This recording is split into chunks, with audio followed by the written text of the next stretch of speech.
Meus queridos, amados irmãos e irmãs, gostaria de convidá-los a fazer o estudo da palavra hoje. Hoje nós vamos usar o livro da Sabedoria, capítulo 1. Exortação à justiça. Amai a justiça, vós que governais a terra.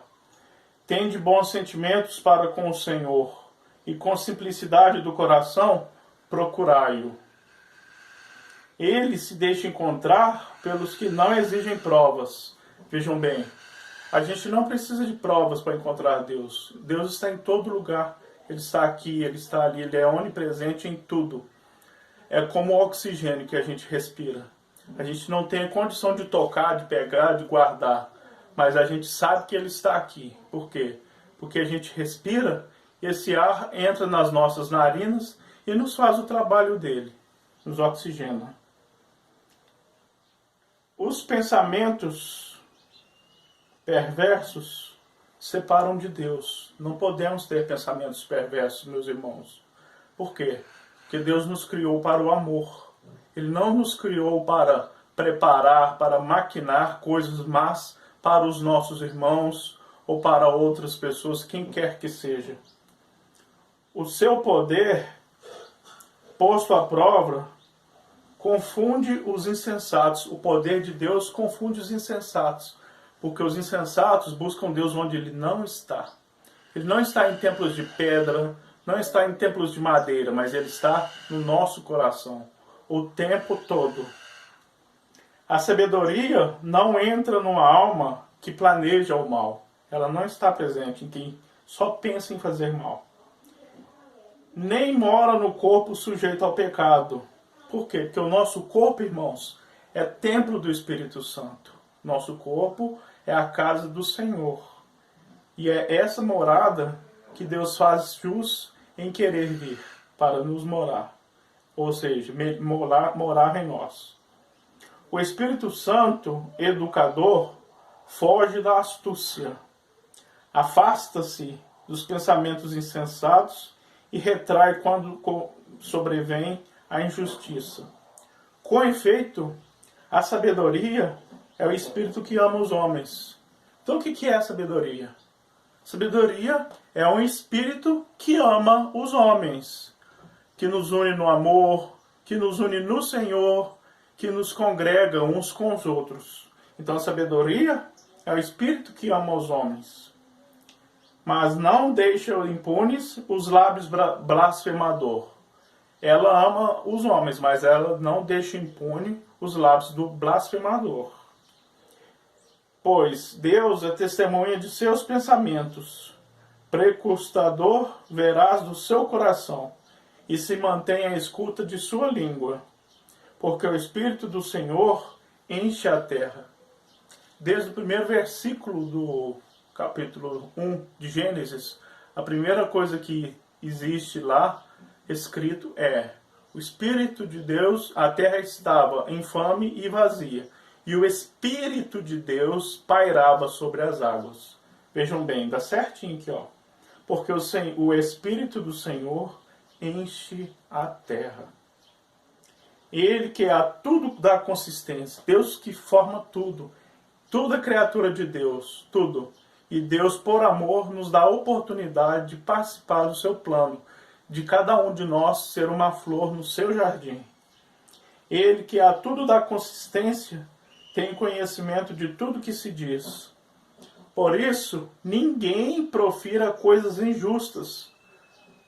Por quê? Essas pessoas que proferem coisas injustas não ficarão no oculto. A justiça vingadora não poupará. Haverá investigação dos desígnios do ímpio. O rumor das suas palavras chegará ao Senhor, assim como aquela fumaça do incenso que eu incensei agora há pouco. As palavras do injusto, do infame, subirá até os céus, e o Senhor com certeza vai nos julgar por isso, para que sejam comprovadas as suas iniquidades. Um ouvido ocioso tudo escuta, não lhe escapa o sussurro das murmurações. Guardai-vos, portanto, das murmurações inúteis. e preservai a língua da maledicência. A palavra, ainda que secreta, não fica sem consequência. Então não adianta, meus irmãos e minhas irmãs. Não tem como esconder de Deus. A nossa palavra, ainda que oculta, guardada bem no íntimo do nosso coração, ela chega ao coração de Deus e Ele dá a resposta adequada conforme a situação. A boca mentirosa mata a alma. Olha só, meus irmãos, a mentira que vem principalmente de uma língua afiada, ela mata os homens. Não podemos nos deixar que isso aconteça, porque a língua mata, a língua fere, ela destrói qualquer situação e por maldade. Não procureis a morte, extraviando a vossa vida, nem provoqueis a ruína com as obras de vossas mãos. Não podemos destruir o alheio. Por quê, Senhor? Por quê? Porque a todos, meus irmãos e irmãs, não nos cabe destruir, principalmente o que foi construído com amor e com carinho de Cristo, junto da eternidade, com o Pai e com o Espírito Santo. Pois Deus não fez a morte. Não foi Deus quem criou a morte. Por um homem veio a morte ao mundo. E Deus criou seu Filho Jesus para, pelo mesmo, em sua morte e ressurreição, tirar do mundo a morte. Então, em Cristo, já não há morte mais. Por quê? Porque de agora em diante, só há o novo. Nós antes morríamos, mas estávamos parados, que é, morria e ficava por isso mesmo. Mas Deus, pensando no seu amor, criou Jesus.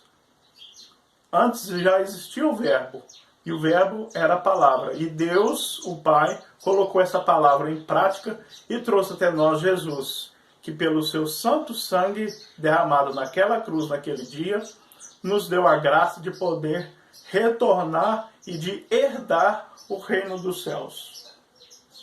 Então, meus irmãos, Deus não fez a morte e nem se alegra com a perdição dos vivos. Então Deus não se alegra com a perdição de ninguém. Ele dá o livre-arbítrio. Cada um segue aquilo que achar melhor. Mas Deus não se orgulha da morte do injusto ou de quem quer que seja. Ele criou todas essas coisas para subsistirem. As criaturas do mundo são salutares e nelas não há veneno funesto. Não há veneno funesto. Nem a morte tem poder sobre a terra, pois a justiça é imortal. Palavra maravilhosa. A justiça é imortal. A justiça é um espírito que ama os homens.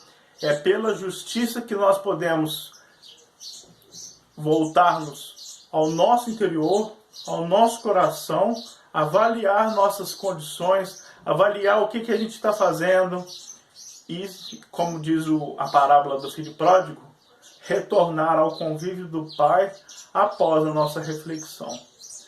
Isso é o que Deus quer. Isso é o que a sabedoria vem nos dizer. Prestai atenção e endireitai vossos caminhos, pois o Senhor está por vir e em sua vinda Ele levará todos aqueles que forem merecedores de sua graça para a sua honra. Meus queridos irmãos e irmãs, palavra maravilhosa esta. Que ela fique engravada no nosso coração e principalmente na nossa mente para que nos esqueçamos, em nosso coração para que nós a amemos e em nossa boca para que a gente profira aos nossos irmãos que ninguém está perdido, pois o Espírito do Senhor está conosco a nos salvar e nos abençoar a todo instante. A todos, a paz do Senhor. Fiquem com Deus.